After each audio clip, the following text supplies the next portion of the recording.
காஞ்சி மகா சுவாமிகள் அருளிய தெய்வத்தின் குரல் பாகம் 6 பகுதி 61. ஸ்ரவண மனன நிதித்தியாசன லக்ஷணம். உபதேசத்தை திரும்ப திரும்ப மனசிலே புரட்டி புரட்டி அலசி ஆராய்ந்து தெளிகிறது மனனம். அப்புறம் புரட்டல், அலசல், ஆராய்ச்சி என்று பலதுக்கு இடம் கொடுக்காமல் எந்த ஆத்ம தத்துவத்தை பற்றி தெளிவு ஏற்பட்டதோ அதிலேயே சித்தத்தை ஆடாமல் அசையாமல் வைத்து தன்மயமாக போவது நிதித்தியாசனம். கேள்வியும் பதிலுமாக வசன நடையில் ஆத்மானாத்ம விவேகம் என்று ஆச்சாரியால் ஒரு பிரகரண நூல் அனுகிரகித்திருக்கிறார். அதில் ஸ்ரவணம் என்ன, மனனம் என்ன, நிதித்தியாசனம் என்ன என்று ரத்ன சுருக்கமாக லட்சணம் கொடுத்திருக்கிறார். ஒரு விஷயத்தை நிலைநாட்டுவதற்கான 6 அங்கங்களாலும் அத்வைத சத்தியத்தை தான் வேதம் சொல்லியிருக்கிறதென்று குரு உபதேசிப்பார். அதை கேட்டுக்கொள்வதுதான் ஸ்ரவணம். அவ்வாறு ஸ்ரவணம் செய்த அத்விதீய வஸ்துவை வேத சாஸ்திரங்களை அனுசரித்தே போகும் யுக்தியால் ஆராய்ந்து ஆராய்ந்து தெளிவதுதான் மனனம். வேத சாஸ்திரங்களை அனுசரித்தே போகிற யுக்தி என்பதை குறிப்பாக கவனிக்க வேண்டும். சாதன சதுஷ்டயமும் குறிப்பாக அதில் வரும் ஸ்ரத்தையும் அப்புறம் சொன்ன பக்தியும் ஒருவனுடைய புத்தியை இந்த விதமாகவே யுக்தி செய்யும்படி பண்படுத்தி இருக்கும்.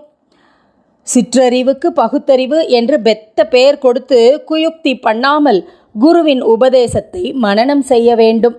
குயுக்தியை விட்டு ஒளி, ஸ்ருதி தாத்பரியத்திற்கு இசைவான யுக்தியையே மேற்கொண்டு அலசிப்பாரு.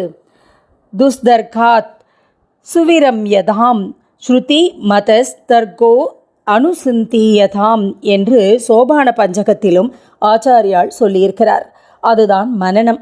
அப்படி அறிவால் தெளிந்ததை அனுபவிப்பதற்காக வேற எந்த சிந்தனையும் கலக்காமல் ஏக பிரவாகமாக சித்தத்தை ஒருமுகமாக்கி நினைப்பதுதான் நிதித்தியாசனம். இப்படி ஆத்மானாத்ம விவேகத்தில் டிஃபைன் செய்திருக்கிறார்.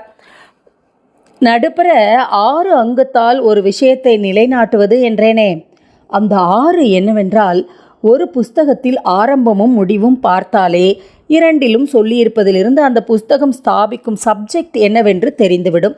இதற்கு உபக்ரம உபசம்ஹாரம் என்று பேர். 6 அங்கத்தில் இது முதல். 2வது திரும்ப திரும்ப புஸ்தகத்தில் ஒரு விஷயம் சொல்லியிருந்தால் அதுதான் சப்ஜெக்ட் என்பது ஸ்பஷ்டம். இதற்கு பேர் அப்பியாசம். 3வது புதுசான முறையில் ஒரு கருத்தை அழுத்தம் கொடுத்து சொன்னால் அதுதான் சப்ஜெக்ட். இது அபூர்வம். 4வது ஏதோ ஒன்று சொல்லி அது இன்னின்ன நல்ல பலன்களை தரும் என்று சொன்னால் அந்த ஒன்றே சப்ஜெக்ட் என்று அர்த்தம்.